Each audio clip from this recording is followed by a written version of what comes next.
Hi, everyone. It's Dr. Lydia here, and I am back with mentor Leslie. How are you, Leslie? I'm doing awesome. Thank you. How are you?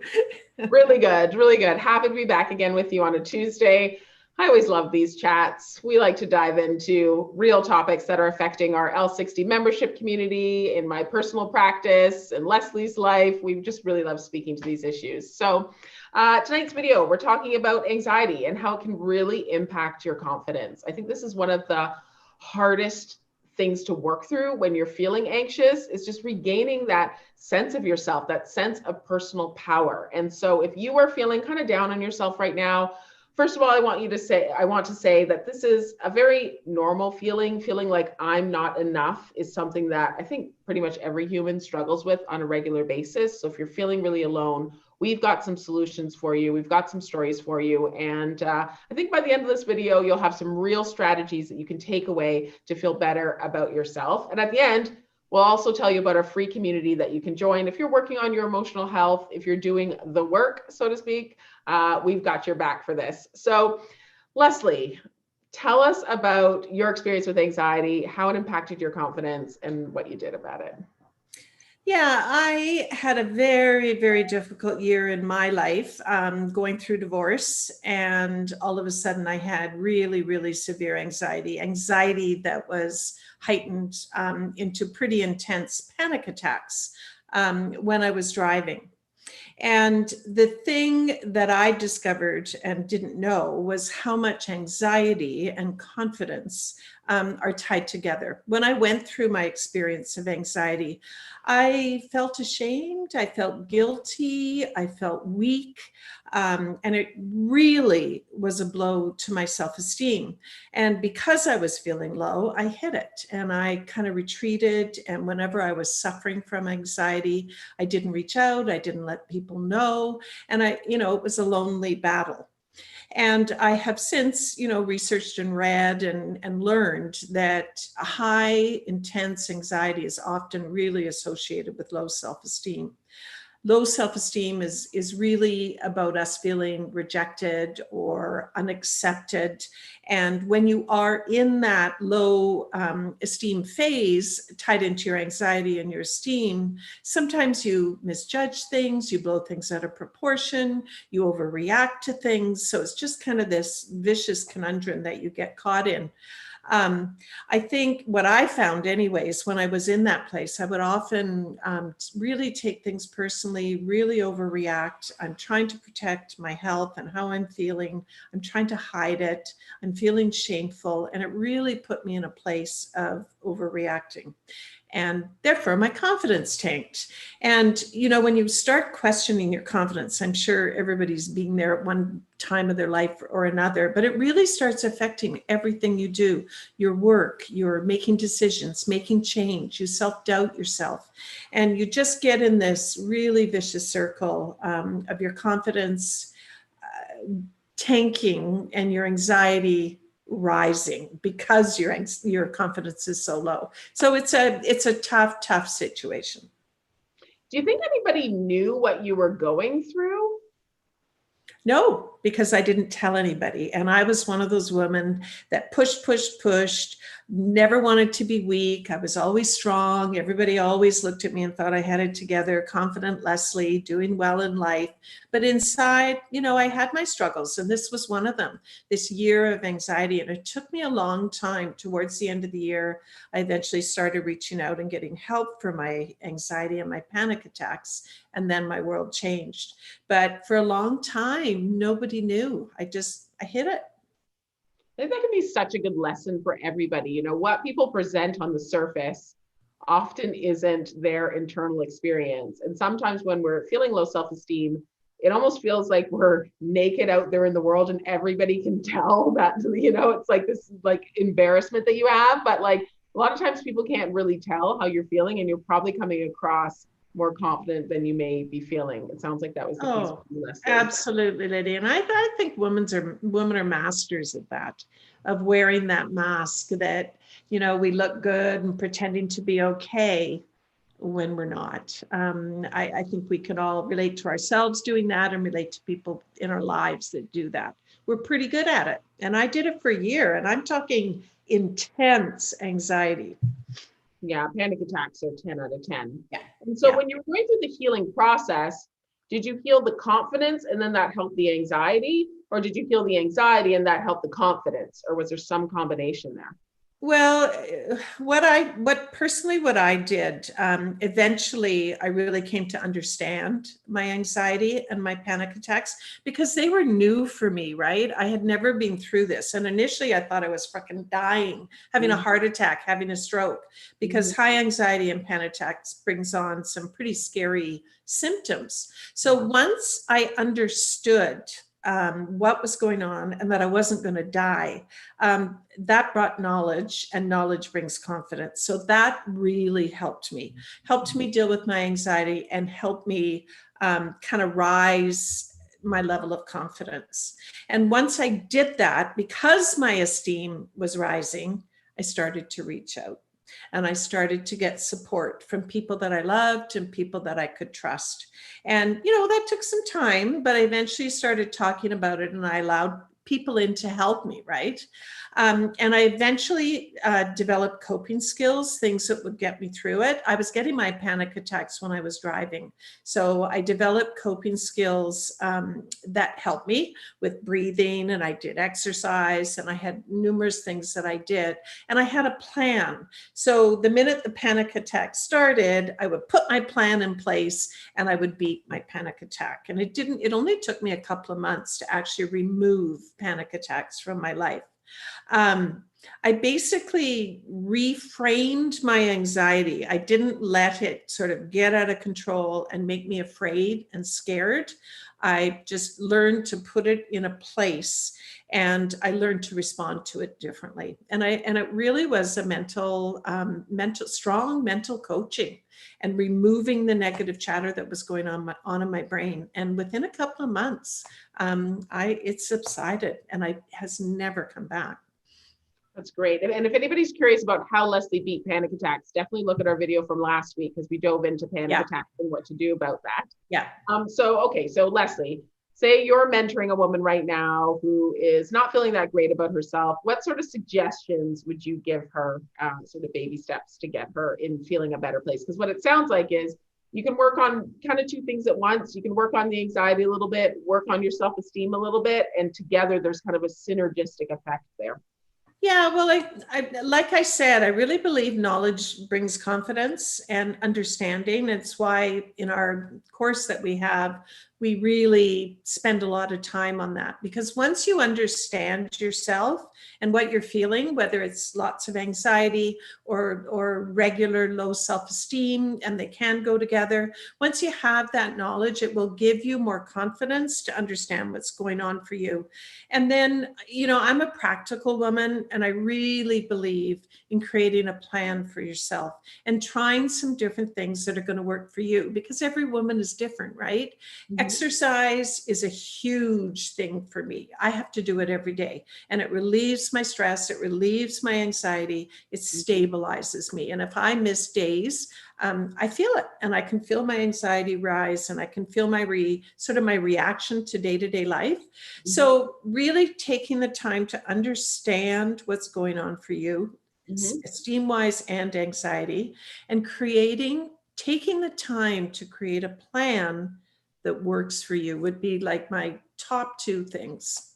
Mm-hmm. And how about you, Lydia? I mean, my goodness, you've had hundreds and hundreds of patients coming through your practice. You must see this anxiety, confidence connection all the time. I mean, how do you help women?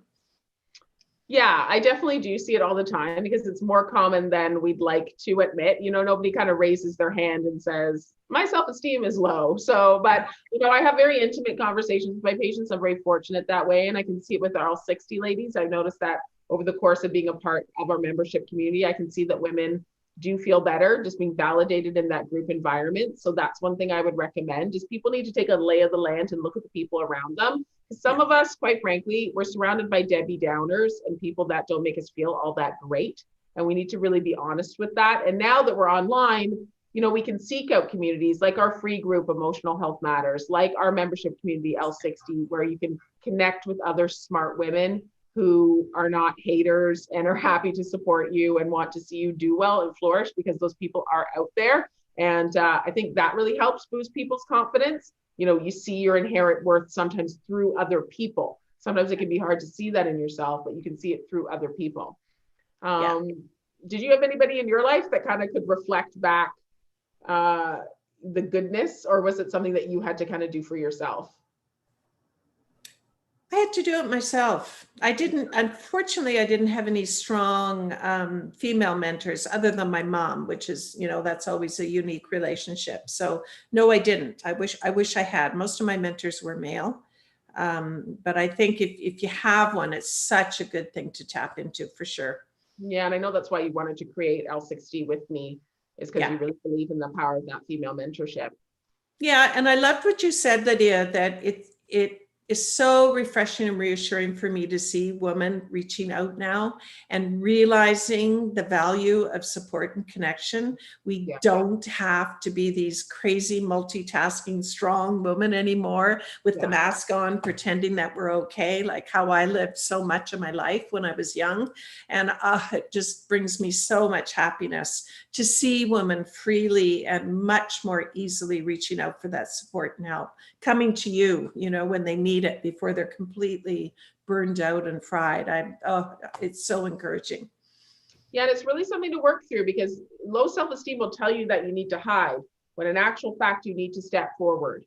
And so it's really taking that risk to step forward, because you'll find more often than not, and you're going to be smart about it, you're going to kind of maneuver who you're going to share yourself with, but more often than not, when we step forward, we are received quite well. So I do find that something that helps the women that I work with, their confidence.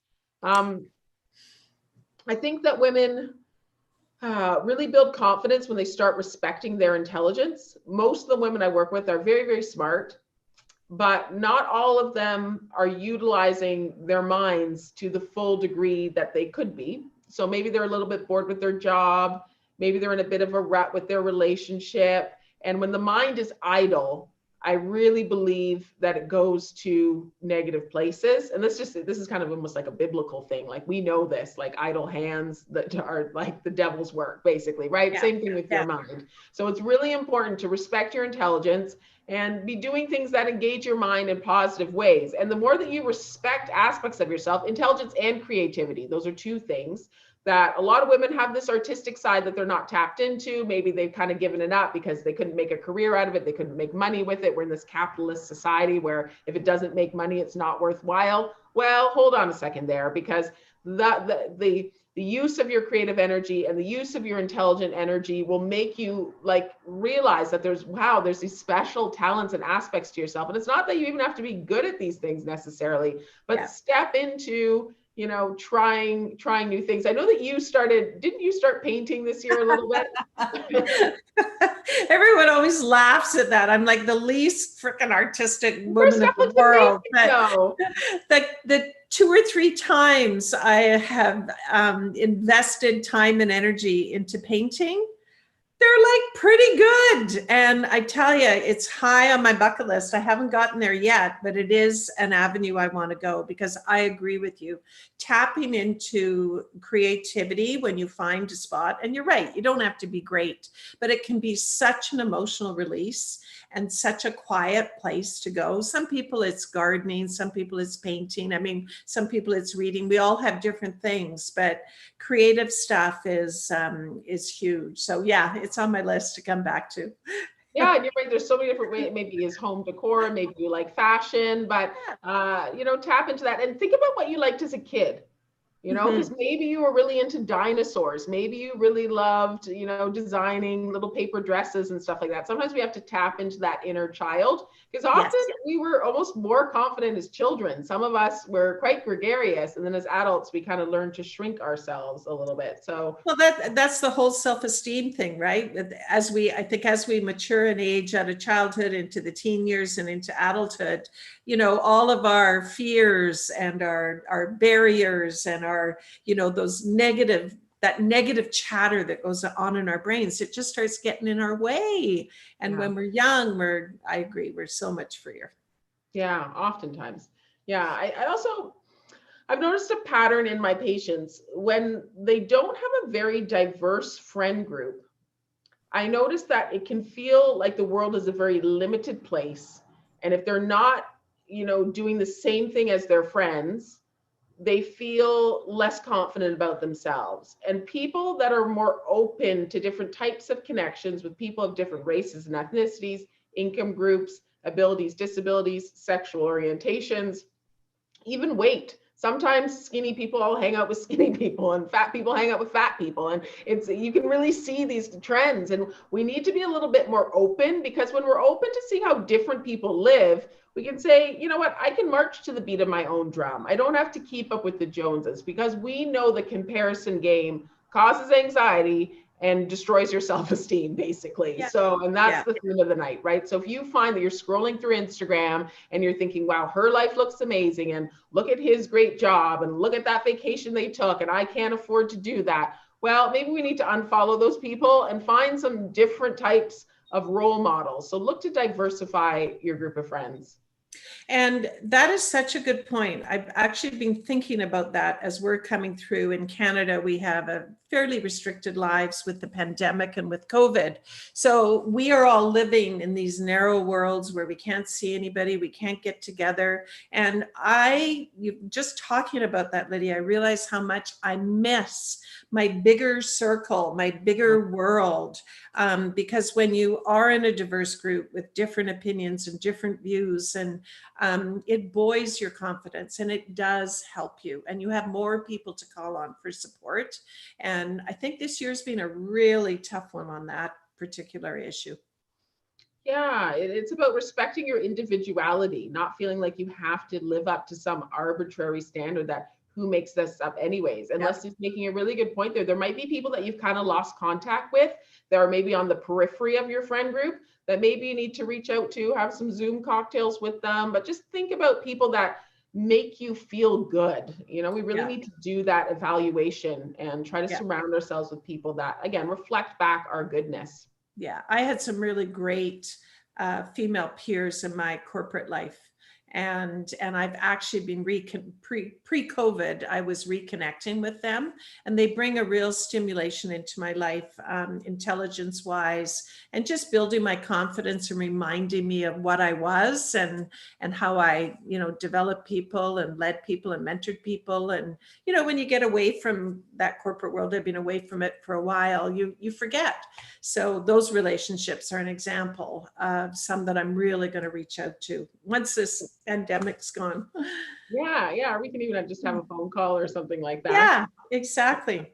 I had two other things I wanted to suggest all around this topic of when you're struggling with anxiety, you're anxious, and you're feeling your self-esteem sort of slipping and dropping, because they do go hand in hand. And I had two things I just wanted to mention. One was when you're in a place of confidence, and when you're in a place of self-doubt, to really have a look and evaluate what you're doing and what you're feeling.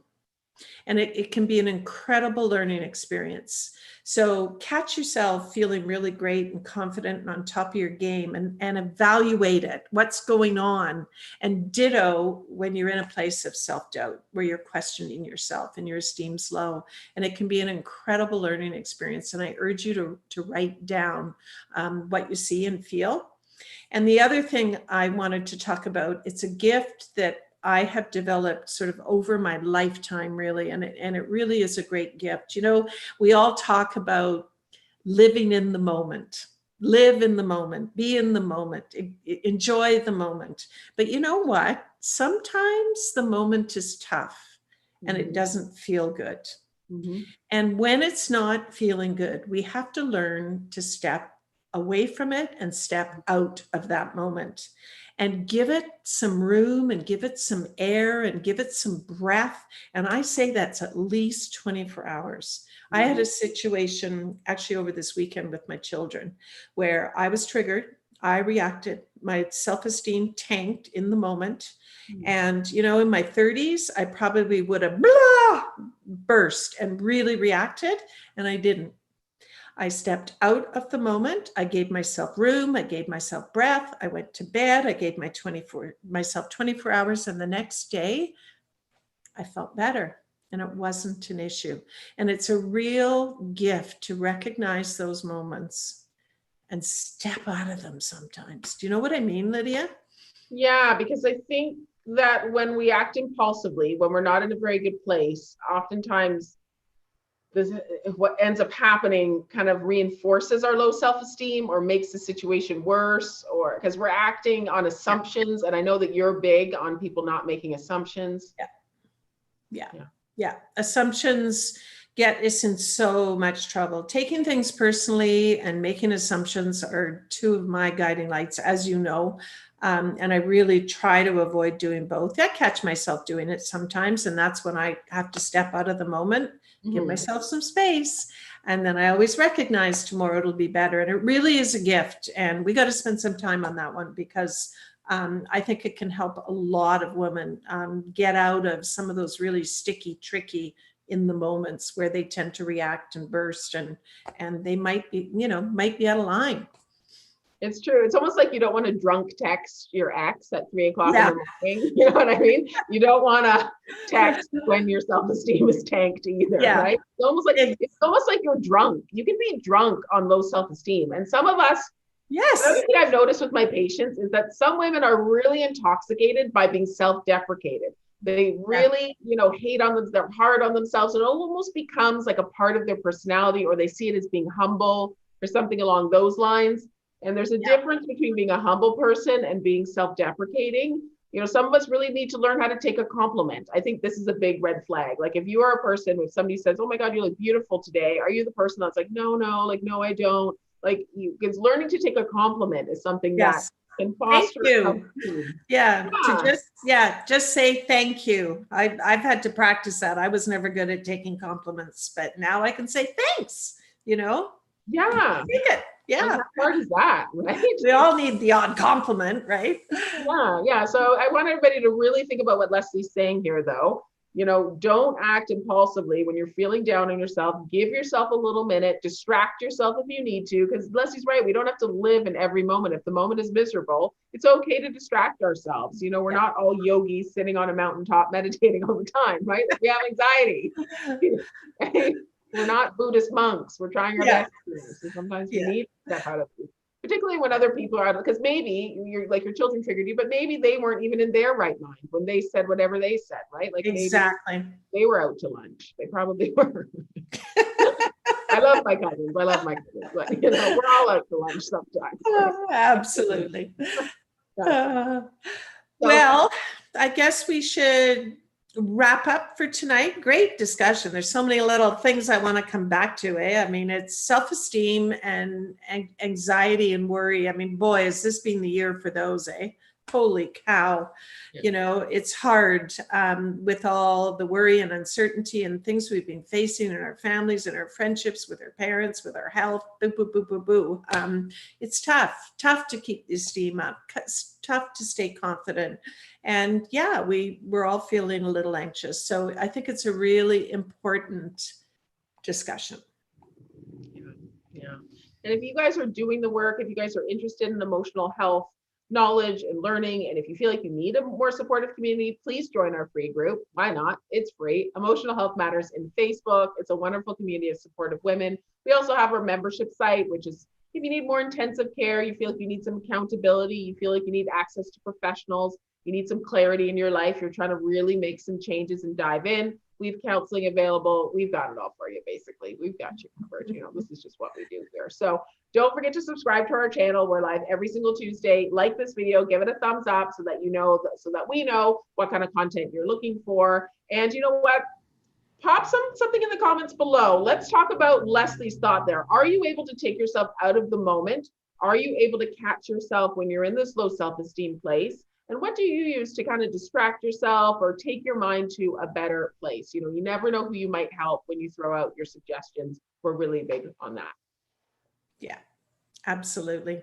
Thanks for the everyone. chat. I love talking with you. There's always a little jam I leave with too. So thanks, Dr. Lydia. I know, we're always learning. Me and Leslie, we're doing the work every day too. We're all in this together, just trying our It's a best. long journey, goes on Yeah. forever, and we got to support each other. Yes, and your emotional health matters. Always